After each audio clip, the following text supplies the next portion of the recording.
பிரபல காமெடி நடிகையான பிந்து கோஷ் அவர்கள் சமீபத்தில நம்ம எல்லாரையுமே விட்டு பிரிஞ்சு போயிருந்தாங்க. அவங்களோட மறைவு அப்படிங்கிறது உண்மையிலேயே எல்லாருக்கும் மிக சோகமான ஒரு விஷயமா தான் இருந்துச்சு. ஏன் அப்படின்னா, 80ஸ் காலகட்டத்தில ஏகப்பட்ட படங்கள் பண்ணி மிக வசதியா வாழ்ந்தவங்க.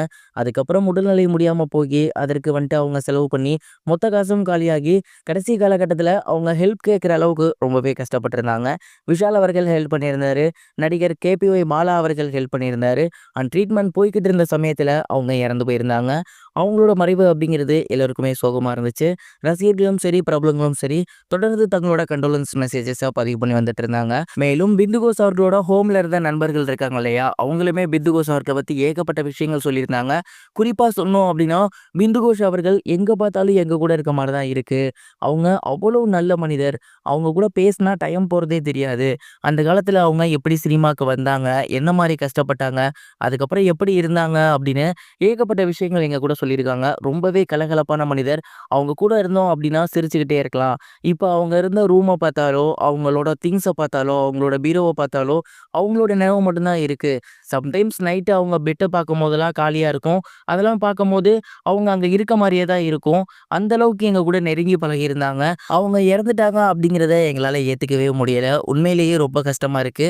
கடைசி நேரத்தில நெறைய பேர் ஹெல்ப் பண்ண வந்திருந்தாங்க. அவங்க எல்லாருக்கும் நன்றி. ஒருவேள ரொம்ப முன்னாடியே நெறைய பேர் ஹெல்ப் பண்ண வந்திருந்தாங்க அப்படின்னா, கண்டிப்பா அம்மா நம்மள விட்டு எங்கேயும் போயிருக்க மாட்டாங்க. நம்ம கூடவே தான் இருந்திருப்பாங்க.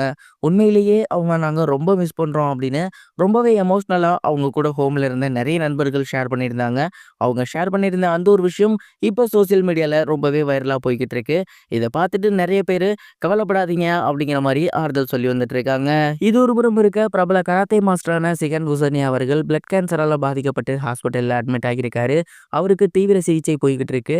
இந்த ஒரு நிலையில அவரோட சோசியல் மீடியா பேஜ்ல அவரு அனௌன்ஸ்மெண்ட் ஒண்ணு வெளியிட்டிருக்காரு. அதுல அவர் என்ன சொல்லியிருக்காரு அப்படின்னா, "நான் இறந்து போயிட்டா 3 நாட்களுக்கு அப்புறம் என்னோட உடல ராமச்சந்திரா ஹாஸ்பிட்டல் இருக்கு இல்லையா? அங்க உடற்கூறியல் பிரிவு இருக்கு இல்லையா? அங்க என்னோட பாடிய வந்து குடுத்துருங்க. அங்க இருக்கக்கூடிய மருத்துவ மாணவர்கள் என்னோட உடல வச்சு படிச்சுக்கட்டும். என்னோட இதயத்த மட்டும் என்னோட மாணவர்கள் கிட்ட சொல்லி பத்திரமா வைக்கணும்." அப்படிங்கிற மாரி கோரிக்கை ஒண்ணு வெளியிட்டிருக்காரு. இந்த ஒரு கோரிக்கை வெளியாகி ரசிகர்கள் மத்தியில மிகப்பெரிய ஒரு சோகத்தை ஏற்படுத்தியிருக்கு. அவரு ஹாஸ்பிட்டல்ல அட்மிட் ஆனதுக்கு அப்புறம் ரொம்பவே ஸ்ட்ராங்கா பேசினாரு. இதுலேருந்து மீண்டு வந்துருவேன் அப்படிங்கிற மாரி சொன்னாரு. அந்த தமிழக அரசு கூட அவங்களுக்கு ஹெல்ப் பண்ணியிருந்தாங்க. ட்ரீட்மெண்ட்லாம் கொஞ்சம் விரைவா நடந்துட்டு இருந்துச்சு. ஸோ கண்டிப்பா இதிலேருந்து அவரு மீண்டு வந்துருவாரு, வெளிய வந்துருவாரு அப்படின்னு எல்லாருமே எதிர்பார்த்துக்கிட்டு இருந்தாங்க. சமீபத்தில தான் அவர் வந்து பார்த்தீங்கன்னா, இதுக்கப்புறம் வீடியோ போட மாட்டேன் அப்படின்னு சொல்லியிருந்தாரு. அதுக்கப்புறம் இதுக்கு என்ன பார்க்க யாரும் வர வேணாம் அப்படிங்கிற மாரி சொல்லியிருந்தாரு.